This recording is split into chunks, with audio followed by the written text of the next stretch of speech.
New York City, gateway to America.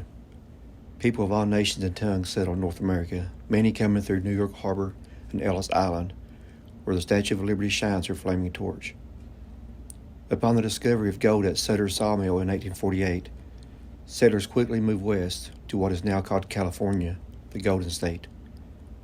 Why do I mention this? Babel means gate of God in Genesis chapter 11, where God confused the people's language and scattered them throughout the earth.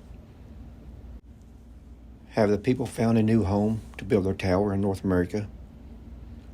Let's look at the area of Babylon and compare it with North America, the Tabernacle of Moses, and also inside our head.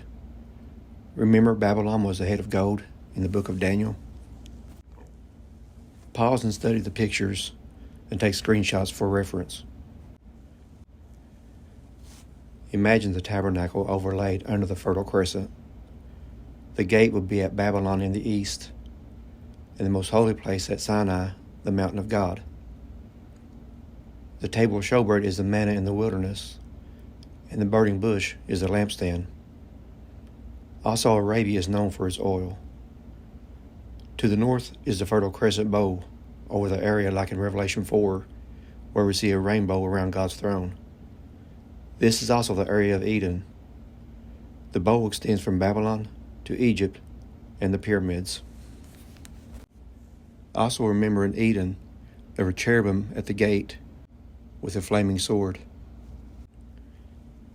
Now imagine the tabernacle overlaid on North America with the gate at New York City and the Statue of Liberty with her flaming torch. We next come to the St. Louis Arch as the entrance to the holy place. The arch is known as the gateway to the west.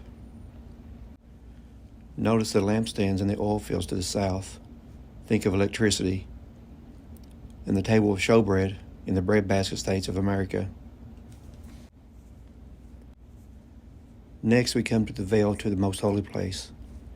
This is symbolic of Christ's flesh that was pierced for us. Jesus is the rock, so we have the Rocky Mountains veil.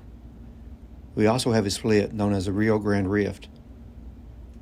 This rift or split follows a river for passage. This makes me think of the river of life flowing from God's throne. On the other side of the rock veil, we have the Golden State of California. The Ark of the Covenant was made out of wood and overlaid with gold. It just so happened that Sutter's Sawmill was where gold was discovered. Wood overlaid with gold. The name Sutter means shoemaker. Remember Moses on Mount Horeb, the mountain of God, was told to take off his shoes, for it was holy ground?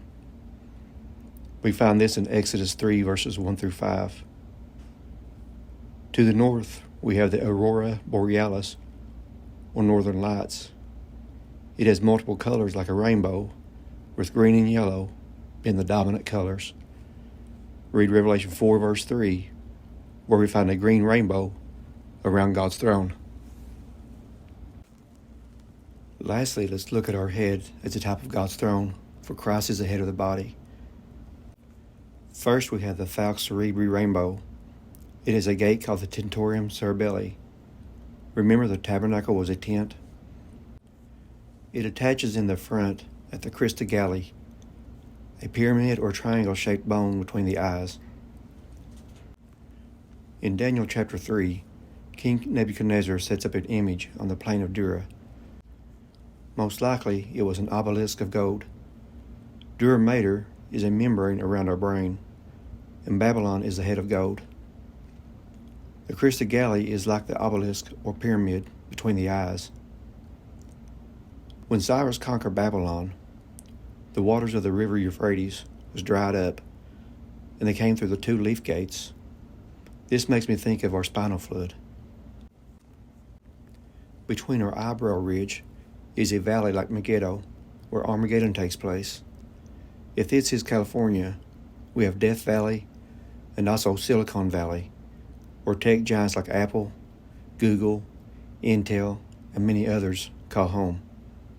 This makes me think of David and Goliath, the giant, in the valley. This is symbolic of Jesus versus Antichrist, and the mark in the forehead. This is all just speculation on my part. It might just be ramblings of a crazy old man. Let me know what you think in the comments below. And if you like, share this video, subscribe if you haven't, and I'll see you next time. God bless.